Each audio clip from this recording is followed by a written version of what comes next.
Hello everyone, great welcome to my channel. आज बात करेंगे 25 जुलाई को कंडक्ट किए गए सहायक आचार्य पेपर 2 की, जिसमें क्वेश्चन नंबर 26 से शुरुआत करेंगे।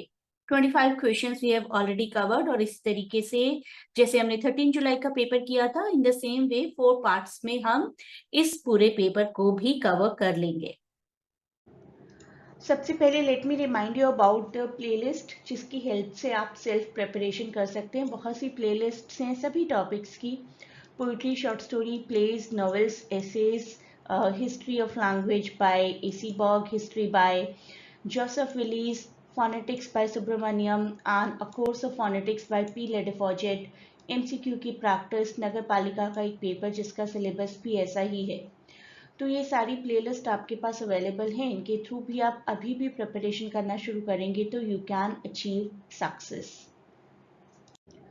इस चैनल को ज्वाइन करेंगे तो आपको ये सभी पीडीएफ की एक्सेस भी मिल जाएगी। चैनल कैसे ज्वाइन करना है उसके लिए लिंक दिया गया है, link to enquire about joining, right. और साथ ही साथ रेगुलर एमसीक्यू प्रैक्टिस भी होती रहती है इस चैनल पर। क्वेश्चन नंबर 26 से शुरुआत करते हैं। टेम्पेस्ट कंटिन्यूड था हमारा। Before being banished to the island where had Prospero been a duke according to Tempest, और इसका राइट आंसर है option 1, Milan. Next question, my affections are then most humble, I have no ambition to see a goodlier man, और ये कहा था Miranda ने। Stefano in Tempest is a butler to Alonso. Alonso, the king of. Stefano is Alonso's butler. He is friends with Trinculo, and Alonso is the king of Naples. Dr. Faustus was willing to gain supernatural powers. और किसके साथ friendly relations बनाए थे उन्होंने? Cornelius और वेल्डेस के साथ। ये क्वेश्चन भी आ सकता है आपको, लेकिन यहाँ पर क्वेश्चन है क्या लर्न करने के लिए बनाए थे रिलेशनशिप। और वैसे नेक्रोमेंसी बेस्ट आंसर होता, लेकिन नेक्रोमेंसी यहाँ पर नहीं है, तो क्लोज आंसर है हमारा black magic. This question is a little dicey. An agreement was done between doctor Faustus and, I'll say कि आंसर ल्यूसीफर है, क्योंकि ultimately it was a contract between Lucifer and doctor Faustus कि doctor Faustus will enjoy the supernatural powers for 24 years। तो Lucifer के साथ था उनका contract. He hands over the deed to Mephistopheles to get it signed. Mephistopheles के सामने sign की जाती है, but ultimately it was an exchange between Lucifer and doctor Faustus. Next question, the Pope Benedict in the play Dr. Faustus is considered to be symbol of religion. सही बात है। He also provides an element of entertainment to the play. क्योंकि pope को ऐसा दिखाया जाता है कि रिलीजन को तो रिप्रेजेंट कर रहे हैं, लेकिन और भी बहुत सारी क्वालिटीज जो पोप में होनी चाहिए, विजडम, करेज, नॉलेज, ये नहीं दिखाया गया। तो ये नहीं दिखाया गया के बाद आपका बेस्ट आंसर क्या बचता है? एंटरटेनमेंट। पोप भी क्या चाहते हैं? डॉक्टर फॉस्टर्स से मैजिक ही चाहते हैं, और पोप के पास आकर डॉक्टर फॉस्टर्स उनके ईयर्स बॉक्स करते हैं, खाना चुराते हैं। तो all this is not the representation of so called wisdom, courage, knowledge, जो कि एक्सपेक्ट की जाती है पोप जैसे फिगर से, लेकिन हमें पोप की वजह से एंटरटेनमेंट देखने को मिलता है। Next question, in the play Dr. Faustus, one of the scholars asks Faustus to make dash appear at once, और यहाँ हमारा आंसर रहेगा Helen of Troy. Helen of Troy को अपीयर करवाया था डॉक्टर फॉस्टर्स ने। Next question is from Tempest. If I can recover him and keep him tame and get to Naples with him, he is present for any emperor. ये कहा गया था Stephano के द्वारा। स्टिफेनो ने कहा था कि if I can recover him, I can keep him tame, I can get him to Naples, he is a good present for any emperor. तो ये लाइन सजेस्ट करती है कि Stephano is looking to find some profit through selling Caliban to the king. तो किसके बारे में कहा गया था? अगर वो क्वेश्चन आ जाए तो आपको आंसर देना होगा Caliban. If I can recover him, तो ये हिम कौन है? ये है Caliban. Next question. Who is the famous historical figure among the following whose name is mentioned in Dr. Faustus? और यहाँ पर राइट आंसर रहेगा अलेक्जेंडर द ग्रेट। ऑल्दो और भी कई फिगर्स थे, लेकिन यहाँ मेंशन ऑप्शंस में से हमारे पास अलेक्जेंडर द ग्रेट आंसर है। और यह आंसर बहुत आयरनिक है। आयरनिक इसलिए क्योंकि Alexander the great is a figure who once upon conquered the entire world and his soul was conquered by Dr. Faustus. Next question. Dash or who offers Faustus the opportunity to repent for his deed at the end of Dr. Faustus. यहाँ पर answer आएगा old man. एक old man है जो कि उन्हें persuade करते हैं कि still you can be redeemed, your soul can be redeemed, God को याद कर लो, शायद बचने का कोई रास्ता हो। तो it is the old man. Next question. In the city of dash the first part of the play Hayavadana, Hayavadana जो कि गिरीश कर्नाड का प्ले है 1971 का, ये भी आप याद रखिए। Hayavadana is a 2-act Kannada language play by Girish Karnad that takes place in the mythical city of Dharmapura और 1971 का है। तो ये सभी इंफॉर्मेशन जो मैं अभी बोल रही हूँ ये भी आपके लिए बहुत इंपॉर्टेंट हो सकती हैं। And the play opens with the puja to Lord Ganesha, the Hindu god with the head of elephant and the body of a boy, and Bhagavata is the narrator.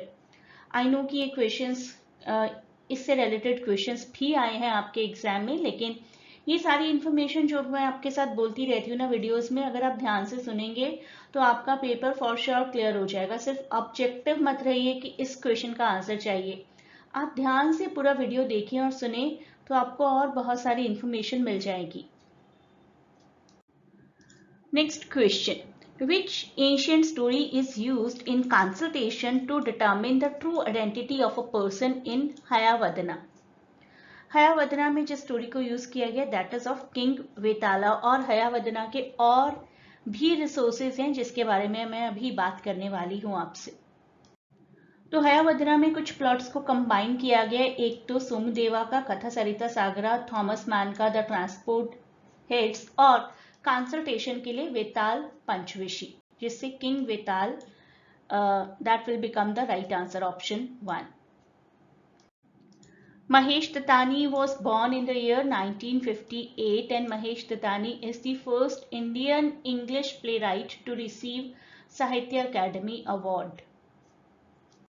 Next question. The poem River by A.K. Ramanujan has how many stanzas? And correct answer is 4. Option 1 4.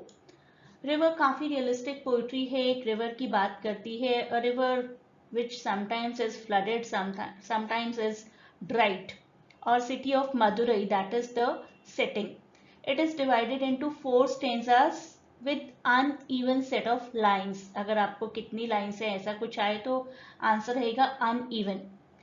First stanza में 16 lines है, second stanza में 11 lines है, third stanza में 7 lines है और last और fourth stanza में 15 lines है। एक बार फिर से सुन लीजिए।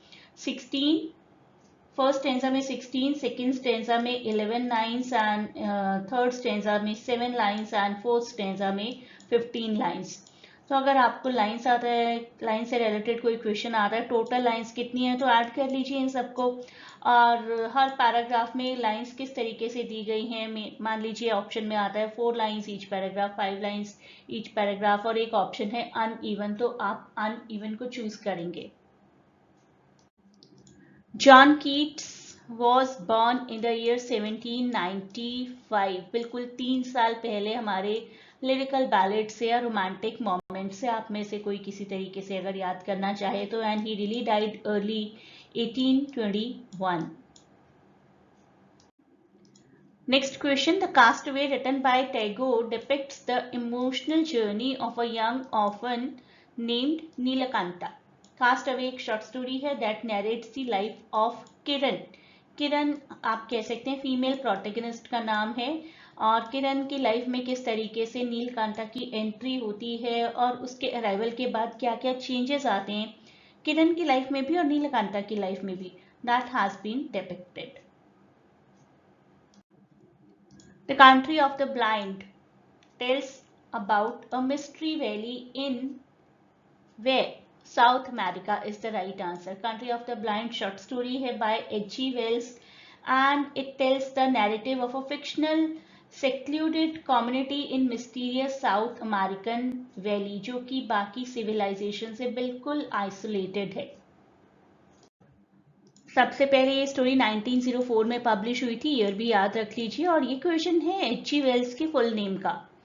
मैं अपने स्टूडेंट्स को हमेशा ही कहती हूँ कि जितनी पॉसिबिलिटी है पढ़ने की, और कोई भी फैक्ट आपको लगता है ना इससे रिलेटेड क्वेश्चन अगर आ सकता है, आपके दिमाग में आता है तो यस आ सकता है। और डू नॉट थिंक कि हम ये कवर ना करें और वो कवर ना करें। कई बार बच्चे मुझसे क्वेश्चंस पूछते हैं मैम H.G. वेल्स के और किसी वर्क को कवर करने की ज़रूरत है, तो हाँ, और किसी वर्क को डिटेल में कवर करने की ज़रूरत नहीं है, लेकिन उनसे रिलेटेड कोई क्वेश्चन आ सकता है। मे बी उनकी ऑथरशिप के किसी और टेक्स्ट के बारे में पूछ लिया जाए, that much can be expected. तो यहाँ पर इनका नाम पूछ लिया गया H.G. Wells, Herbert George Wells, that was the right name. तो हर्बर्ट जॉर्ज की देखते हैं कौन सी ऑप्शन है। Yes, this one is the one.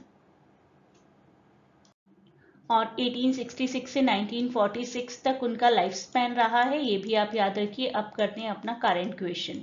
Complete the following statement taken from history of English language. It is reasonable to assume that a liberally educated person should know something of the structure of the language. That means language कैसे evolve हुई, कैसे बनी, कैसे हम आजकल जो words हैं vocabulary में किस तरीके से एवोल्यूशन में आए, तो all that will include structure. Phonetic transcriptions की मैंने आपको काफ़ी प्रैक्टिस करवाई है टेलीग्राम के एमसीक्यूज में, तो ज़रूर देखिए उन एमसीक्यूज को। यहाँ पर हमारा क्वेश्चन है मैंगो से रिलेटेड। तो करेक्ट आंसर रहेगा ऑप्शन 3। म तो हम जानते हैं, म एज इन मून, और इसके बाद ए का साउंड आएगा जैसे कि हैट में होता है, उसके बाद न का साउंड आएगा जैसे कि सिंग में होता है, और उसके बाद ग का साउंड जैसे कि गिव में होता है, और अ का साउंड जैसे कि नोज में होता है। तो mango, option 3 is the right one. Next question, in the following question, out of the 4 alternatives, choose the one which can be substituted for the given words or sentences. Exaggerated statement or claims not meant to be taken literally, and that will be hyperbole. Hyperbole is a way of speaking or writing or telling something that sounds a little better or little worse than the original situation. काफी exciting, dangerous situation भी बनाई जा सकती है। For example, if I say कि we will have to wait for this thing for till eternity, so that will be an exaggeration. You are like an elephant, or you are like a matchstick. You're as thin as a matchstick is. You're as fat as an elephant is. I am so hungry that I can eat a horse. That is hyperbole. बढ़ा चढ़ाकर बोला जाना, हिंदी में अतिशयोक्ति बोला जाता है इसको। Question 47, in the following question, out of the 4 alternatives, choose the one which can be substituted for the given words or sentences. The similar question: annoyance, awe, distress, act, failure, or humiliation. And the answer will be option 1, chagrin. ये formal noun है, एक feeling of being extremely frustrated, disappointed, annoyed, humiliated, जिसको हम हिंदी में कहते हैं ना कोई खिसिया गया है, बड़ी खीज हो रही है, बड़ी निराशा हो रही है, बड़ा एक्सट्रीम लेवल का दुख हो रहा है किसी बात पर, that is called chagrin. Next question वही है, the emblems or insignia of royalty, especially the crown, scepter or other ornaments used at coronation. जब राज्य अभिषेक होता है उस टाइम पर जो प्रॉप्स यूज की जाती हैं उनको क्या कहते हैं? The distinctive clothing worn and ornaments carried at formal occasions as an indication of status. The Bishop of Florence is in full regalia. ये एक अच्छा आंसर है कि एक बिशप जो है वो पूरे रिगैलिया में है, that means option 2 is the right answer. Question 49. In the following question, वही पूरा question है, I am not saying it. A statement or proposition which is regarded as being established, accepted, or self-evidently true. That will be axiom. Option 3. This means a rule or principle that most people believe to be true. कई बार geometry में ऐसे questions आ जाते हैं आपको maths में कि prove that it is a triangle. अब देखने से ही लग रहा है कि ये ट्रायंगल है. Any layman will call it a triangle. और इस फिगर को ट्रायंगल कहना एक्चुअली इज एन एक्सियम. एक छोटा सा पॉइंट ड्रॉ किया मैंने. इसको पॉइंट प्रूव करना is an axiom. This is a straight line. To prove that it is a straight line, this is an axiom. So it is a rule or principle that most people believe to be true. Question number 50 and last question of this video. Select the correct direct indirect form of the given sentence. और मैं आपसे पहले भी कह चुकी हूँ, अगर active passive direct indirect में कोई भी कंफ्यूजन है, ask for a set of videos. एक प्लेलिस्ट है जिसमें मैंने एक्टिव पैसिव और डायरेक्ट इनडायरेक्ट को बहुत डिटेल में समझाया है. उसके थ्रू आपको अच्छे से समझ में आ जाएंगे.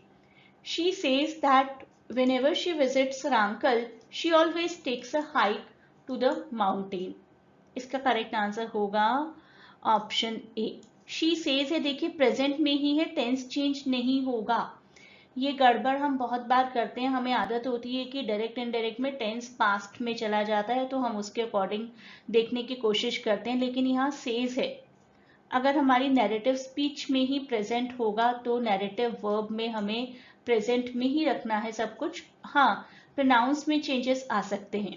शी सेज, व्हेनेवर शी की जगह आई आ गया. Whenever I visit my uncle, I always take a hike to the mountain. बाकी टेंस में कोई चेंज नहीं आएगा. प्रोनाउन के रूल्स के अकॉर्डिंग ही चेंज होंगे.